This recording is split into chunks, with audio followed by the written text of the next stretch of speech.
welcome back to another episode of How to Belong podcast. Well, today is another perfect day to capture a story and to capture a voice. After all, our voices are one of the most unique parts of who we are. And what better way to celebrate that than in a storytelling podcast all about belonging? And today, I'm delighted to introduce you to somebody absolutely incredible, Thorne. Kat is a positive habits international keynote speaker and someone I'm very lucky to know personally. Now, Kat's work exists because of her own lived experience. She speaks all around the world to entrepreneurs and global companies very openly and with a refreshing vulnerability about workaholism, burnout, and how she lost everything. But most importantly, how one small habit change became the start of rebuilding her life. The mission that Kat shares with everyone is simple, but it's powerful, that we are the most important asset. And when people take better care of themselves, they perform better at work, at home, and in life. So without further ado, I'm just going to dive in and say hello to Kat. Kat, how are you today? I am so excited to be on. We've been talking about this for ages, and so I'm really glad that we've managed to find some time in both our schedules, and I'm very excited to do this podcast with you today. Absolutely, we did. We started talking about this back in 2024 and recording this now in 2026. And we started our podcast at about a similar time. And as time's gone on, our paths have crossed again. And I was delighted actually that last year you asked me to capture I'm a photographer, capture your personal branding shoot. And we had a lovely time together. We did. And those photos are everywhere. You know, that main headshot that you got is now my profile picture on LinkedIn, on WhatsApp. It's one I use sending out for corporate, bookings and things. So yeah, it's really lovely, I think, to work with a person you actually know. So it feels so much, and I didn't realize until we did that shoot how personal it is, photography. I think I just thought, I'll just turn up, you'll just take some photos and that'll be it. And actually, I think working with you was so different to any other photographer or videographer I've worked with, because you really took time to understand my messaging, like what was important to me. And I think you captured it beautifully in the photos that you took. Oh, I'm blushing now, but thank you. That's a lovely thing to say. And I think you're right. It's a lot about connection, and it's about taking a bit of time before to get to know somebody and to know their energy. And that comes across in the location that we chose. I mean, you wore the most fantastic outfits, but the one that when we shared it on LinkedIn that everybody was talking about, do you remember, was the killer yellow heels, and it just pops in all in. But it speaks because you were wearing you just looked really lovely, like dark black outfit, but then with this pop of colour. It was just it really brought across that it really the kind of you that you have this very strong, very simplistic message, but it's incredibly powerful. And that when you get that message, I'm really taking the metaphor far here, but those yellow heels are kind of like that bright sunshine that you get when you follow that quite simple but powerful message, which is yours, which is it really is about tipping back and looking after ourselves. But it just takes that habit change that we find as humans so difficult to do. Absolutely. So I know what you're talking about because I've heard you talk about this. So for the listener's point of view, I think we need to go back a little bit, because I mentioned something about your story which of course stands out, which is that in 2016, so that classic 10 years ago from now, where we're sitting here now, where people keep posting pictures of where they were back in 2016. That must be really profound for you, because that was your rock bottom time. So could you tell us a little bit about what happened to you there that created that situation? Yeah, God, I can't even believe it was 10 years ago, but it was. And I mean, I describe what I did to myself in 2016 as my life explosion, because it was the moment when everything started to unravel. And when I'm doing keynotes or talks to teams, I show a photo of me in 2016, 3 days before I think everything started to happen. And I look really smiley. I'm in Norway. I'm on a work trip, and on the outside, and even to some extent to me myself, I felt like I was in a really good place. I was getting married. I had this phenomenal career. I just bought a house in Bath. I had a great family, friends. I was, 33 at the time, and everything looked like it was going really well. And I think because I was living such an autopilot, fast pace of life, and it's 10 years on, it's only become worse because now there's so much more information than there's ever Yeah. been, that actually we're over consuming information. And when people say they're, stressed and they're tired and they're overwhelmed, I think everybody is feeling that. And I think so much of that is due to this mental overload. So, Mm. 10 years ago, it was, wasn't as bad, I think, as it was now, but still, the habits that I had were quietly compounding. And that's why I'm so passionate about helping people just make that one small change, because that's all that actually it took for me to rebuild my life. But it was also the thing that nearly created a heart attack. So 3 days after I came back from that work trip where I looked like I had everything, together and had my life sorted, I woke up that morning and I had no feeling at all in my body. And I I felt like I was, something was happening to me. I mean, I can't say it felt like a heart attack, or because I haven't had one, so I don't know what it feels like. But just when you have no control over your body, like, it's the most terrifying feeling, because until that point, I was somebody who was waking up every day 100 miles an hour and, grabbing everything I could in life, doing all the things I thought I should do. And then that morning, it was like my body was saying, "You're not going to do this anymore. You can't live like this anymore." And sometimes I meet people who say, this, not very often, but occasionally I meet people who say, "Oh, this isn't really for me." And I think to myself, what do you mean it's not for you? Like, what I talk about is like 101 of being a human being. It's like Mm. looking after your body and your brain. Like if think about it like a car, you wouldn't just expect your car to keep performing if you didn't take it to the garage, if you didn't get it serviced, if you didn't top up the oil. So why do we think our human bodies are any different, or our brains? And until that point, I had never looked after my body and my brain. In fact, all I had done was the opposite. But Mm. until that moment, I had proved to myself that I didn't need to, because I was really successful. I was really high performing. I had achieved so many of my goals already. And then, without any warning, that morning, it was like, you're going to lose it all now. And I did. I lost everything. Like, I was married for just a few weeks. I lost that relationship. I Mm. quit my career. So I lost this company that I adored. Like, I loved all of my colleagues. I loved my job. But I felt so embarrassed about what had happened. And I literally packed a bag and moved to Portsmouth. And I've been here ever since. But it was in that moment I realized, like, something has to change. I mean, that must have been terrifying. I've heard you talk about before, but waking up and not being able to feel your body.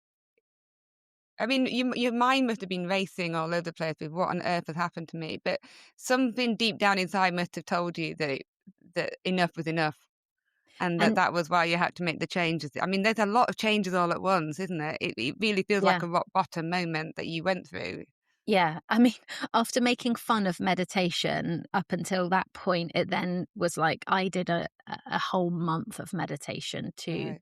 I took a month off and I literally just tried to um just put one foot in front of the other. It was the darkest, most difficult period of my life to date, Mm. but it's taught me so much. And I think when you go to a dark place and you rebuild yourself, and then you see other people who are suffering in varieties of ways that you can relate to, all you want to do is show people a really practical way that's possible. And I had no idea until this happened, the power of habits. And I don't think 10 years ago we were really talking about habits and mental health and well-being and resilience the way we talk about it now. But I was raised, and this is why beliefs are so important part of building habits, because I was raised just to, leave all your personal stuff at the kind of office door, put on a smile, no matter what, work hard, it will equal success. And although like everyone knows that exercise is good for us, that good food is good for us, sleep is good for us, I just did the polar opposite because I was just so busy running around trying to achieve these goals, trying to please everyone else. So it was a really, really difficult time, but a very, very valuable one. And obviously that, 4 years ago, I started my mission, the Morning Game Changer, and have been, lucky enough and blessed enough to be working with all these incredible teams and individuals all around the world, because I think right now life for many people feels so challenging in different ways. And it's a really hard pill to swallow, the fact that we are sometimes making it more difficult for ourselves. And when we just take a moment, and an activity I love to do live with people is a day in the life. So we do this anonymously, we do this live. I use this incredible software so everybody's answers pop up on the screen completely anonymously. But when you ask yourself this question, what if you do a day in the life, so from the moment you wake up to the moment you go to sleep, what are some of the things you're doing that are somehow negatively impacting you? Having me just downloaded and shared all of my unhealthy and toxic former habits, people then go, oh yeah, actually there is one or two things I'm doing. Oh yeah, I can imagine. I'm gonna make a guess now. The things that I'd be interested in. Tell me if I'm right. The things that might come up, and some of it might be mine. I'm not saying they are. Doom scrolling's got to be a big one. I think I've heard so many people saying that they know that it's not good for them. Having your phone around you, like it's like your other appendage, has got to be another one. Possibly drinking, and maybe comfort eating. Am I right in it? Are there any of the ones that come up, or is that just me throwing a few? You got 2 out of 3 right. And the thing is, there was this report, so lots and lots of things come up in the report, and I think almost everything you can imagine is probably contributing in some way. But the number one contributing factor is absolutely our phones, and I think it's much deeper than even I first realized. And the more hyper aware you become of your phone and your habits, the more you see the destruction.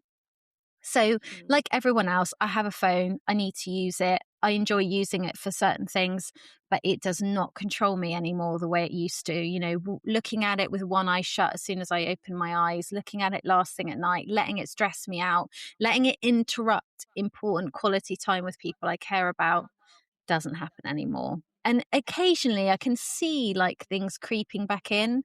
And I think because what happened to me was so severe, I used to wake up every morning with my heart racing, like that feeling of, your whole body going into some kind of shutdown and panic. I never want to live like that again. And occasionally I'll get a kind of a feeling which is close to how I used to feel, and then I know, right, come on, got to sort this out. And sometimes it happens in hotels, interestingly, because I don't take my phone into my bedroom anymore and haven't done for a long time. But obviously when I'm working away, it's with me. And then I find myself falling back into some old habits.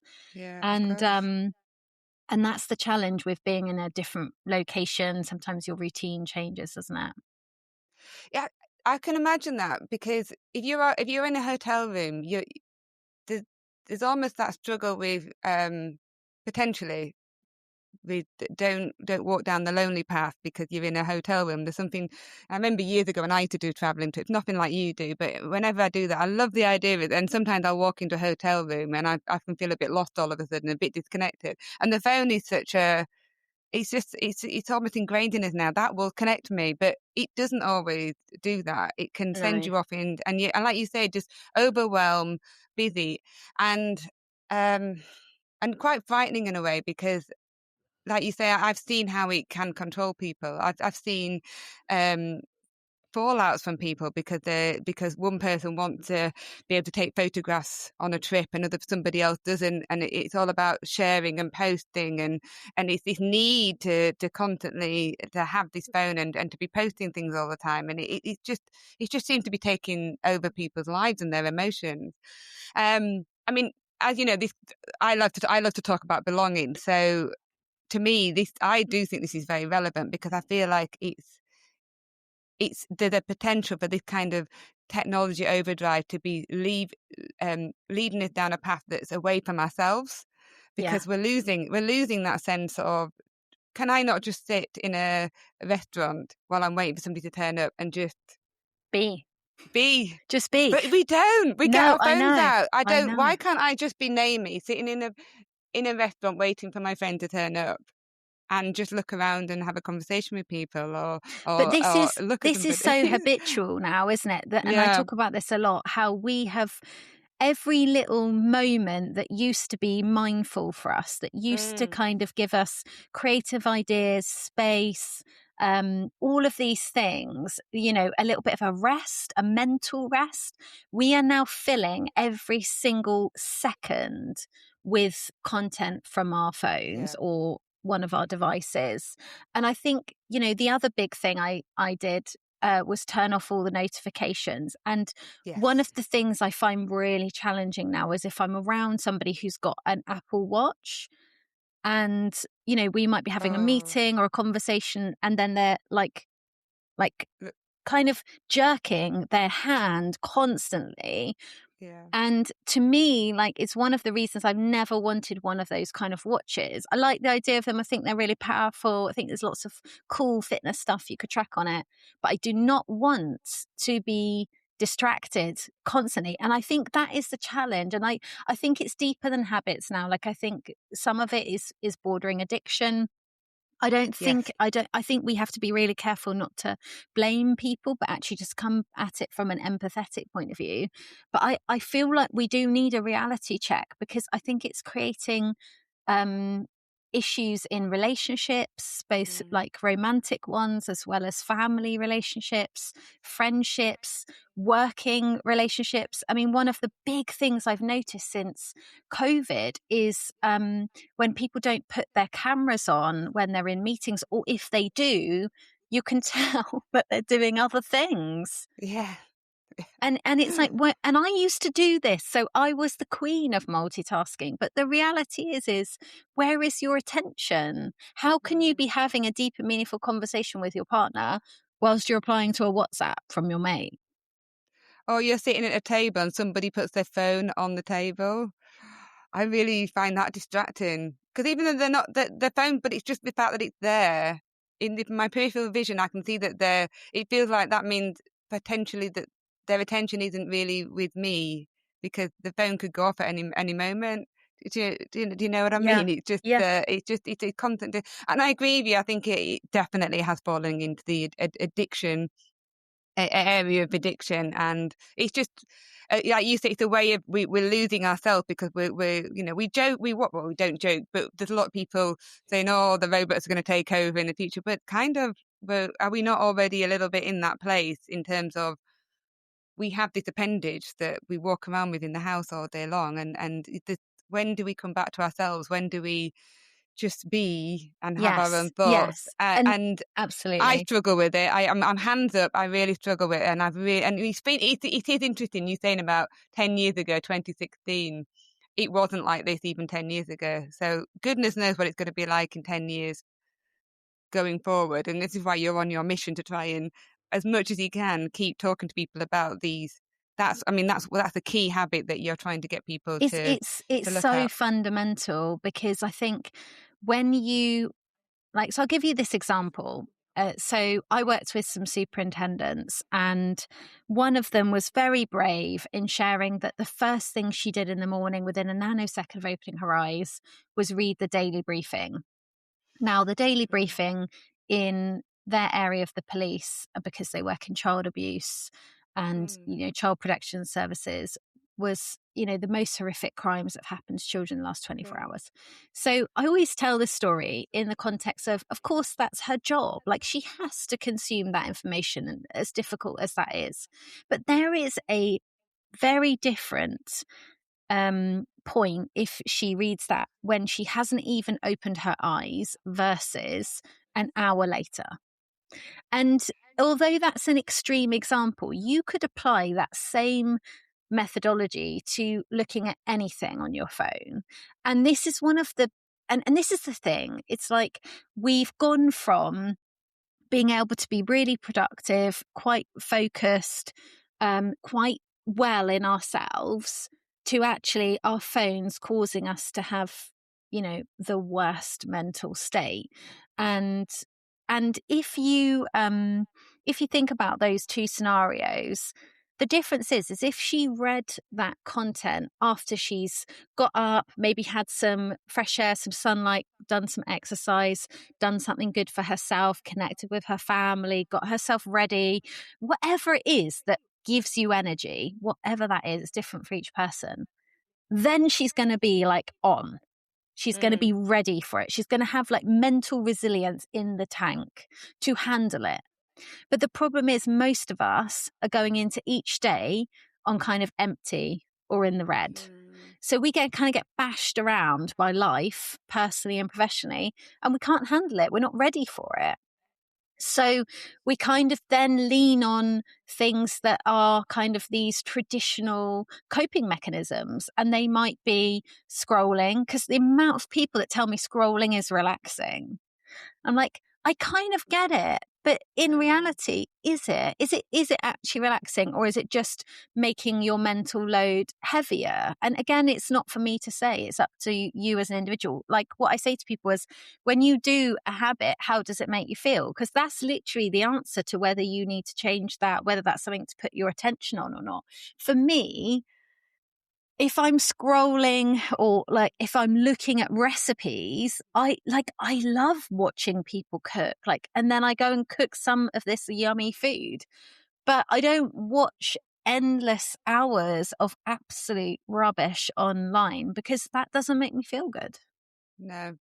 And it's a rabbit hole, and we've all done it. And I heard a statistic the other day about if you were to actually count the amount of hours in a day that you are on your phone consuming, like you said, the overload, and then you were to put that in terms of the years of your life that you potentially have spent doing that. It's devastating to think that you could have been doing so many other things, and so that's one side. But the other side is what's happening to your mental resilience and your overload.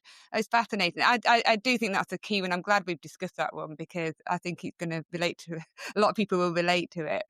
But just going back a bit to what happened to you in 2016, you were, from how you described, you ticked all these boxes in life, and you were very much, from the sounds of it, an overachiever, a high achiever.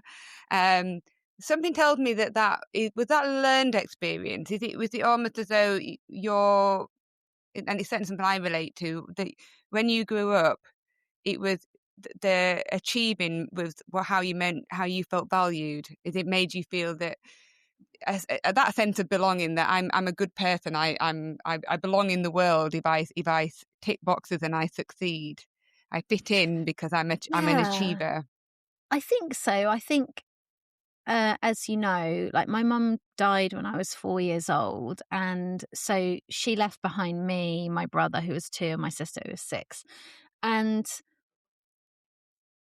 it was, such a young age. But I think when I look back now, I can see some of the patterns that have then shaped the way I've gone on to live my life, and definitely contributed massively to what happened in 2016. So my dad was very ambitious, very hardworking. So he didn't allow us to relax.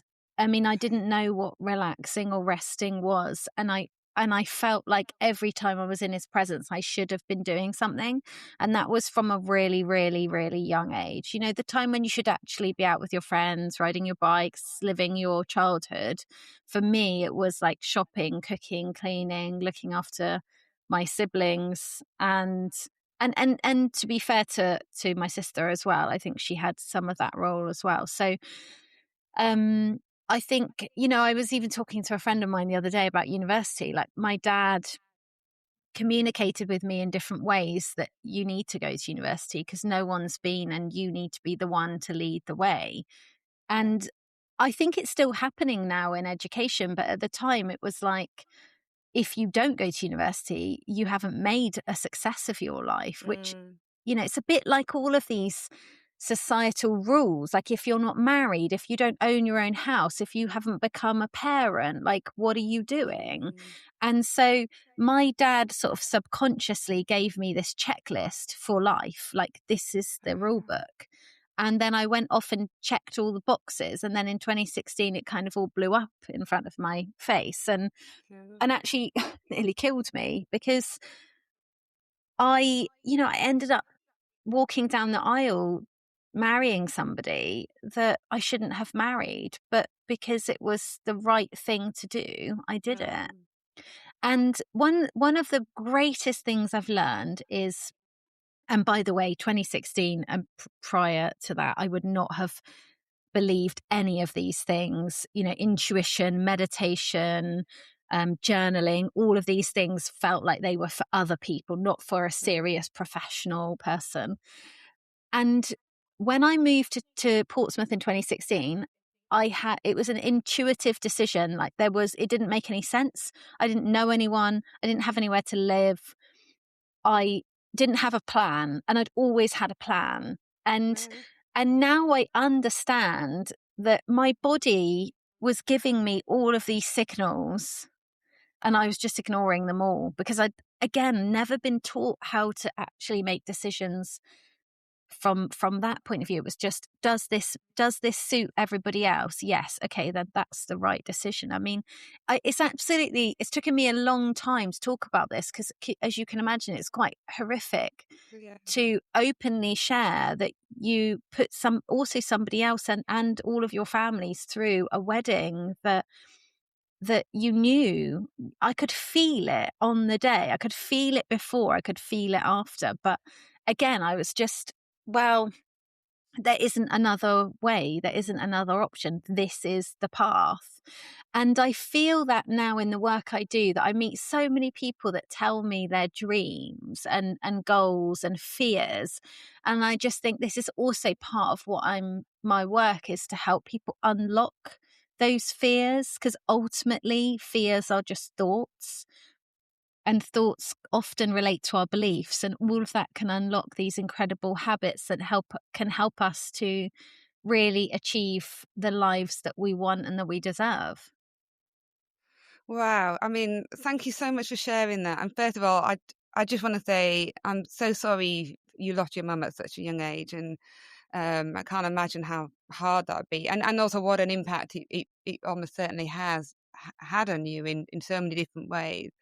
I also think it's so thoughtful of you and generous of you, really, to share your experience of growing up feeling that you had to people please and that you had to tick boxes, and showing us how that can turn out into something that you went through.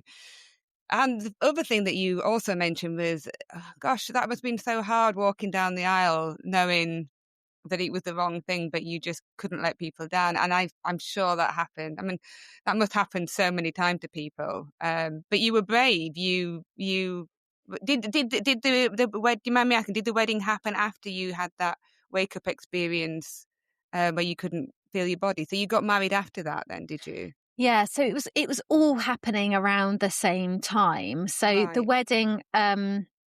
wedding actually happened before, but I think all of those things were like all part of it. It was all of these kind of big momentous things happening.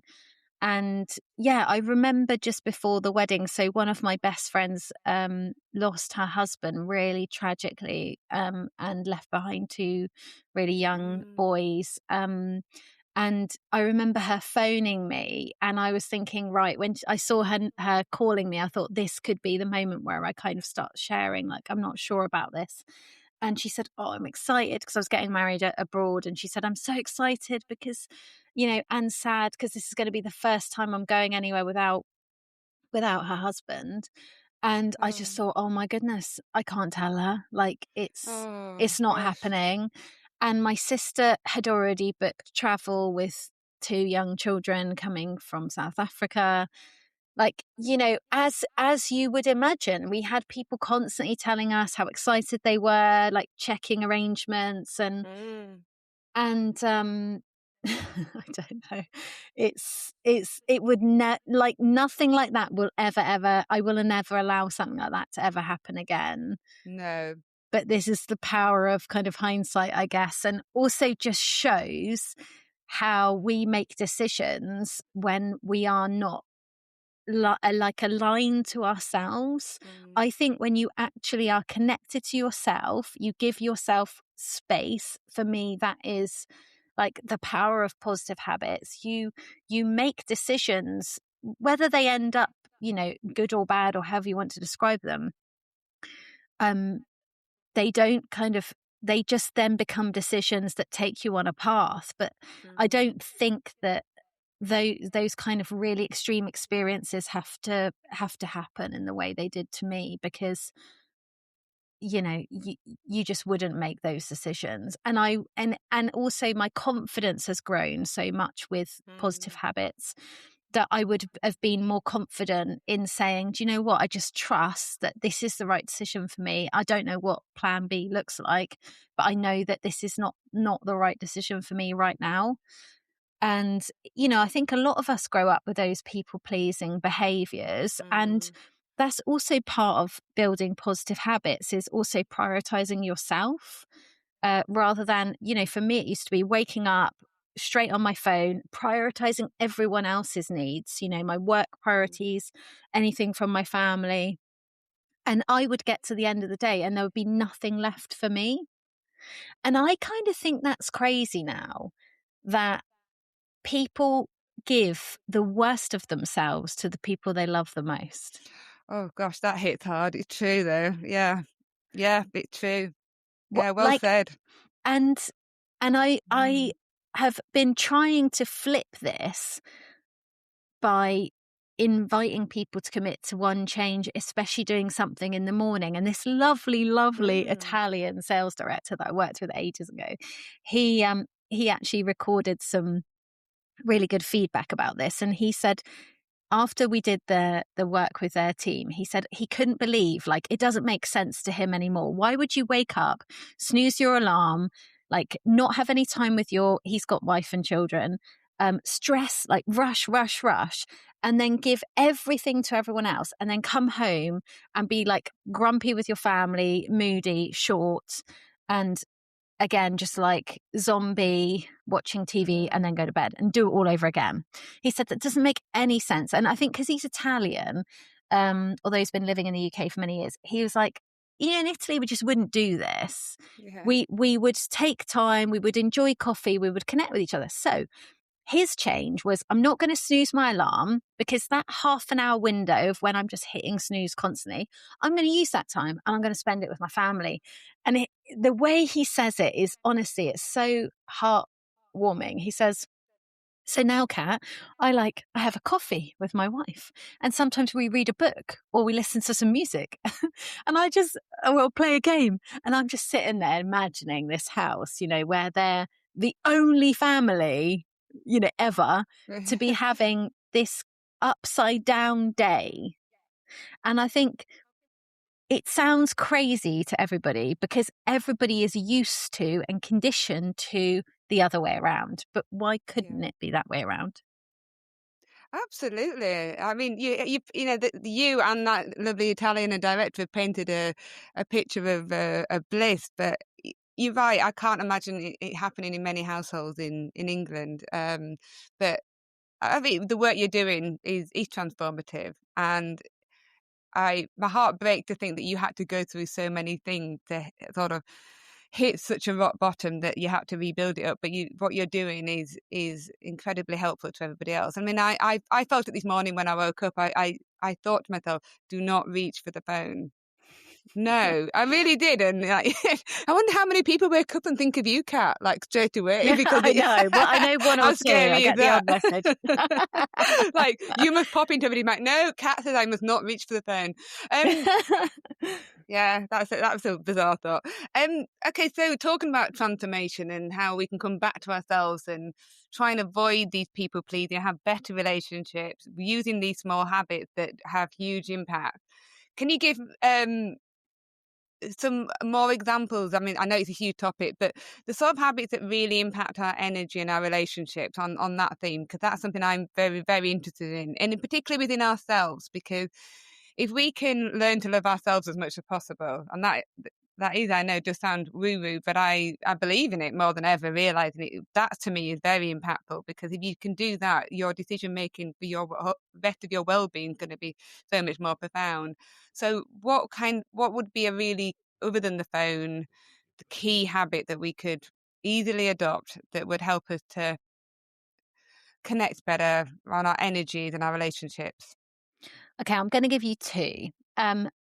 The one I think that has been the most transformative is exercise. But for a moment, I'd just like to throw that word out of the dictionary because it's a bit eye-rolly, a bit like, well, the word well-being, because I think for many people, exercise is something they fought with most of their life, like I did. And I think it's because, and I know this, that we're conditioned, because whenever I say this, the word exercise, and ask people what associations they have with it, most people associate with the gym or with like weights. And it feels difficult, and it feels like it has to be an hour or an hour and a half.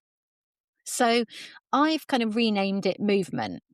And doing 10 minutes of movement, what you're doing is if you do that before you look at your phone and before you kind of properly start your day, you're giving yourself natural energy, you're giving yourself endorphins, you're giving yourself dopamine.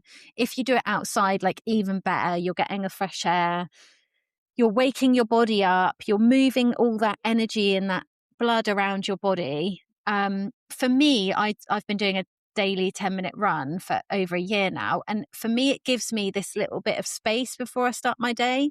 And I think about if I'm worrying about something, I think, why am I worrying about that? Because I've already done that, and that means that. And oh yeah, actually, that's not a worry I have to think about now. And I think, oh, I'm really excited about today, or oh, yesterday that happened, so it gives this little moment. And sometimes I listen to music, sometimes I listen to like a podcast, sometimes I don't listen to anything. Sometimes I run with the dog, sometimes I run myself. But most mornings you will find me just doing 10 minutes. And that, for me, I actually recorded a podcast, like 10 things I've learned about 10 minutes of running every day. And some of the outcomes from that running has been like things I would never have imagined, like confidence and focus and energy. Like, I feel like I bounce out of my bed in the mornings. And I think that's because I don't pour all this negativity into my brain at night because of the doom scrolling. And because when I wake up, I don't, obviously now I'm running my own business, but still, it's still hard. There are still challenges. But I don't wake up and think about those. I think, like, where am I going to run today? Or like, I think my whole mindset has changed. And I also often think I'm so grateful that I get to do this. Whereas the gym, like, I used to sign up for gyms and then never go in them. And it just felt like heavy. And one of the coolest things that's happened since I've been sharing this 10-minute idea is people say, like, one lady came up with this really cool idea, and it was to have a kitchen dance party. Ooh, So I like that. I can get on board with that. Yeah. Yeah, right. Because like running isn't for everyone. And in reality, if you've got children, like you might not be able to go outside even for a walk or whatever. So a kitchen dance party came from a woman who has an autistic son. And she told me that whatever habit, first of all, she was like, I can't really commit to a habit because I have this son, and it's quite difficult because he takes, whilst he's fine when he's at school, like getting him ready for school is really difficult. It takes a really long time. I just don't think it's going to work for me. And so I challenged her and I said, is there something you and your son could do together? And then she said, maybe, still quite skeptical. And I said, what does he love doing? And she goes, he loves music. And I was like, okay, could you do something with that? And then she had this light bulb moment, and she's called it the kitchen dance party. So what's so cool about this idea is it costs nothing. Anybody could start doing it tomorrow. And the most exciting thing, the outcome that's come out of this, is when he wakes up and when she wakes up in the morning, they're both not thinking and dreading about going to school or how difficult it might be getting him ready. They're thinking, whose turn is it? And what song are we going to Oh. dance to? And how amazing for their relationship as well. So you're getting movement, you're Yeah. getting connection, you're getting memory building. I'm all about memory building. That's fantastic. What a great. I remember during the lockdown, Sophie Ellis Bextor had her kitchen disco. Did she? Yeah. I can't remember. She did it in the evening, and I think people used to log on and get dressed up in the kitchen and have a little disco dance. And yeah, people. It's amazing what people come up with, don't they, when they have to do this. I'm absolutely loving this conversation, and I think it's such good advice, and I've heard you deliver this presentation, and I know that it really impacts people, and I am going to really think a lot more about definitely the phone and the exercise idea. What Going back to the concept of belonging, where does this fit with you? When I talk about belonging, what does it mean to you? Because you come across to me as, always have done from the moment I met you, just full of positive energy. On that photo shoot, I came away, it was infectious. I came away buzzing after being with you. You come across as somebody who has a lot of, belonging to yourself. You're very strong within yourself, and I know that hasn't always been the case. Has this all come from your mission and your habit, your habit building? Do you think is that what's created that, or? So the third thing that I was going to say, sorry, I was going to give you two and the other one. Yeah. So phones, exercise. And the third one is something that has, I think, helped me understand myself and helped me become really confident in my own skin, but also helped me to work out, even before, I mean, the Morning Game Changer was a seed of an idea. Obviously, I had no intention of starting my own thing, or, I always imagined I would work my way up in a corporate job. So this wasn't part of the plan. But one of the habits that has also been extremely transformative, I would even go as far as saying life-changing, was just buying a blank notebook and writing my thoughts down in it. And that's called journaling. And the problem with the word journaling, again, is if you type journal into Google, there are like 1,000 million journals, videos, and it's almost, and this is the problem with so much of this stuff, is it's so overwhelming because people don't know where to start. And I've bought loads of different journals in the beginning when I started kind of reading about the power of writing your thoughts down and how many thoughts we get. And if you read the chimp paradox, how that whole other part of your brain is, that other voice is trying to sabotage you but also protect you, and trying to understand the two voices. So I'd buy these journals, and then I'd be like, well, I don't know what goes there, and I don't really know. And then it would just feel really heavy. And so then I'd abandon them and not do it. And for me, what works really well, and this is what I recommend to people when they feel like they're at a crossroads in life, or they know they're not quite, they're not fulfilled, or they feel like there's something really wrong, or this literally is I think the solution to anything, because they say that action resolves anxiety. So for me, action is taking a blank piece of paper or a notebook and just write down what you are thinking. And there's another cool concept called taking your thoughts to court, because once you've written something down, so some of my thoughts before I started this were things like, I can't run a business. How would I even get clients? Who's going to even pay me? Who's going to care about this? And here I am, like going into my 4th year of business.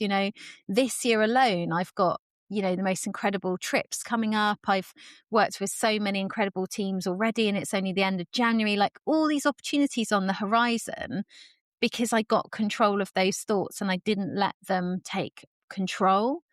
And I think we underestimate the power of our thoughts, and most people are letting them run around like and like wild animals in our minds.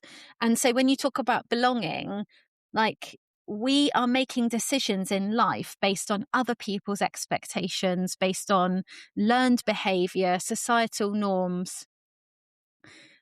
I remember one of my friend's sisters coming up to me a few years ago, and she just got engaged, and she grabbed my ring finger after showing me her rock and said, "Oh my God, you're not married."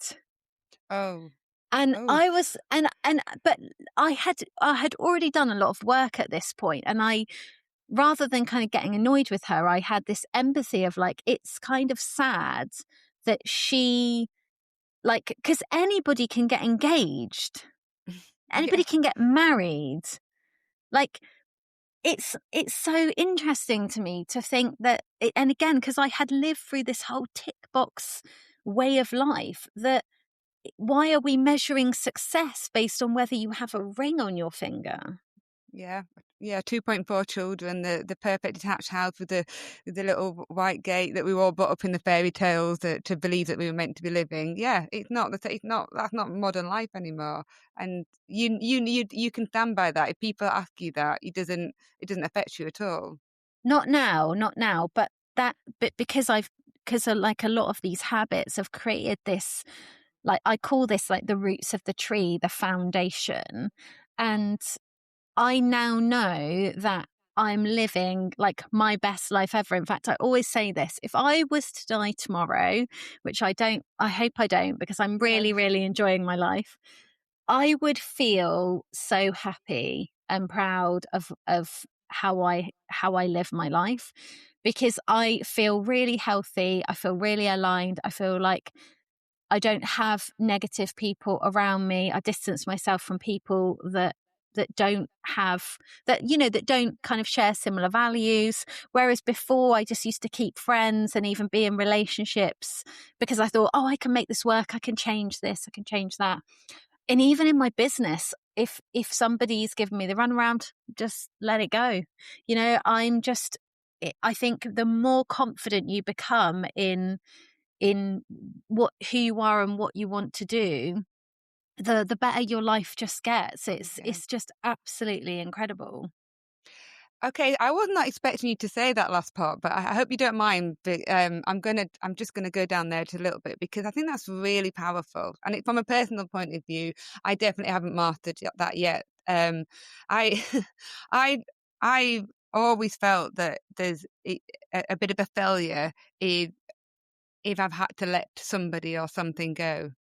I've never been good at closing doors. I've always felt Mm. like, to me, that you have to keep everything and keep everybody. And I've had this conversation because I think it's a really good philosophical, anthropological even conversation to have that makes probably my learned behaviour actually from childhood. But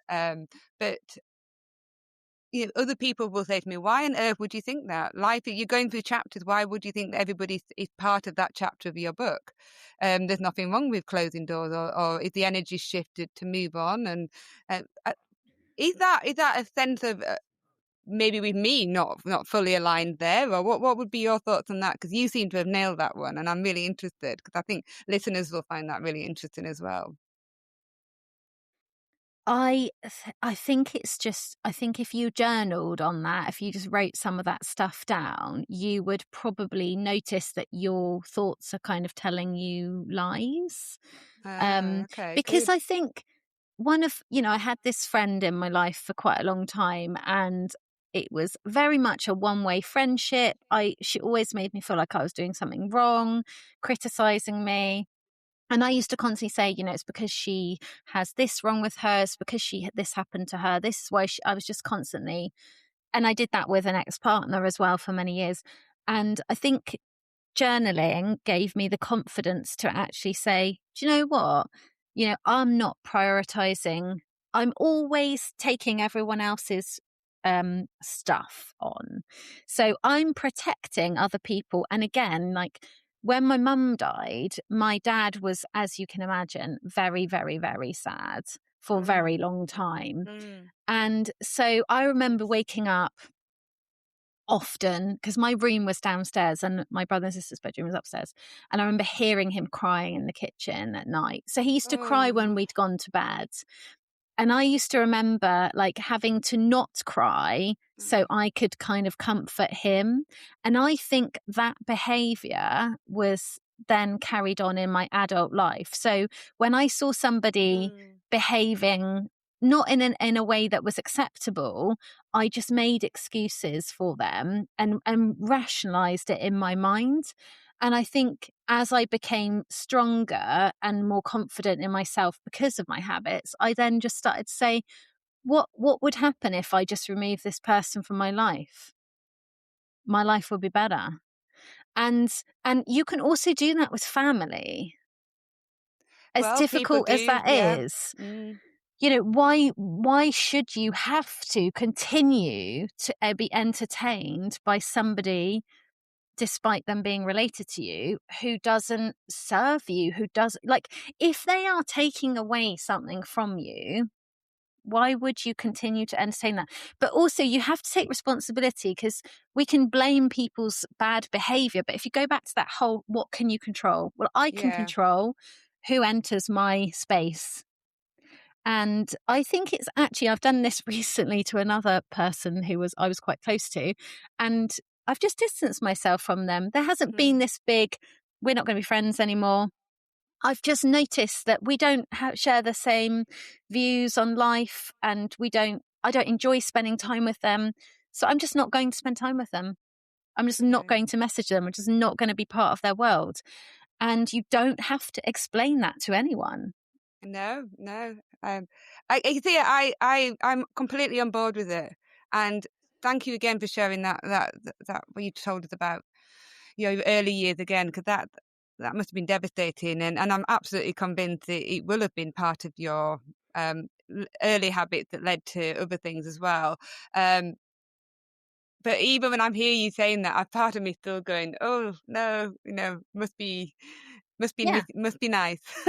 But but But but but why? You get one life. Like yeah, if you were true. to meet your future self, you know, what would Mm. they do? Like, and also if you someone said to me once, you know, because I was talking about an ex-partner, but we were in a relationship at the time, and they said, if you were your daughter, would it be the right relationship for your daughter?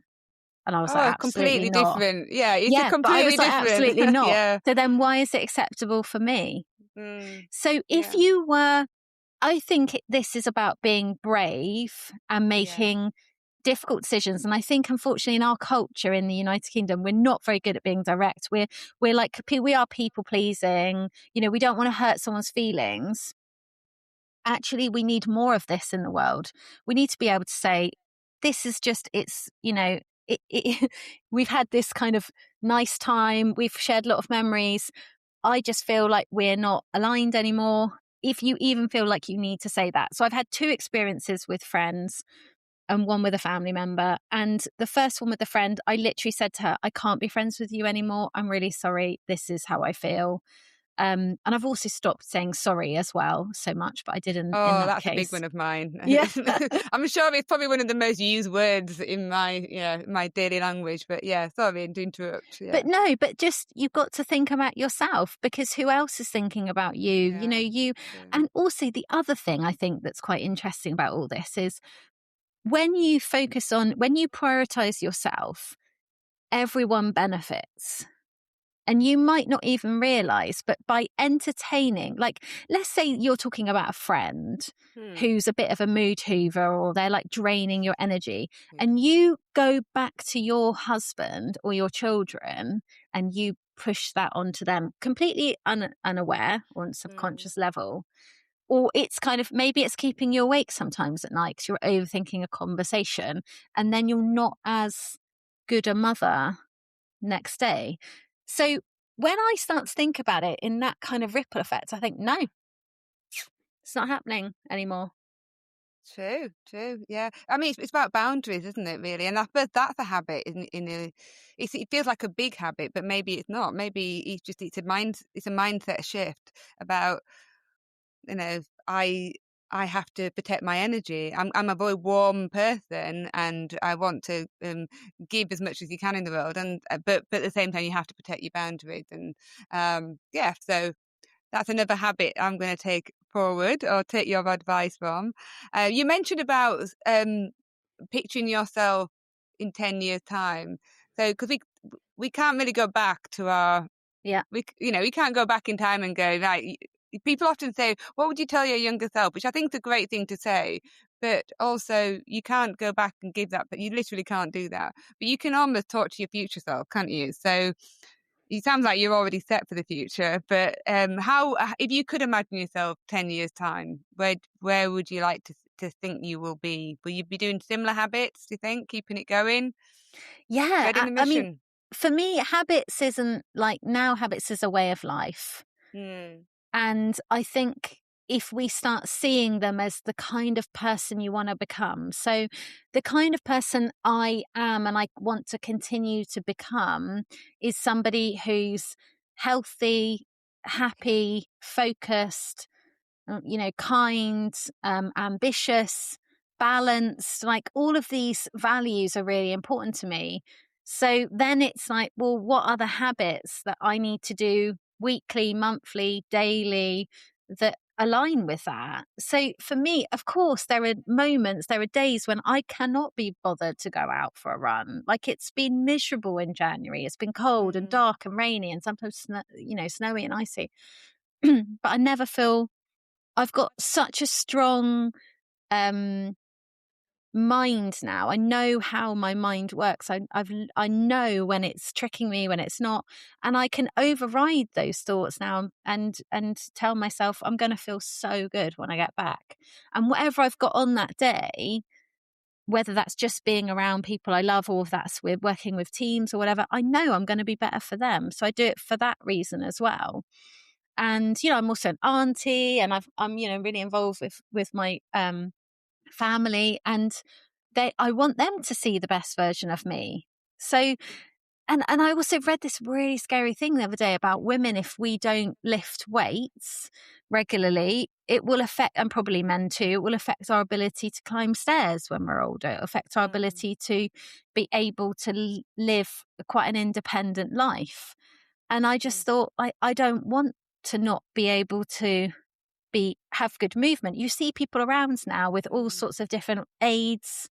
You see people who are really overweight who aren't able to move around easily, and all of that, stems from the choices that we make, or for many of those cases, not all, when we're younger.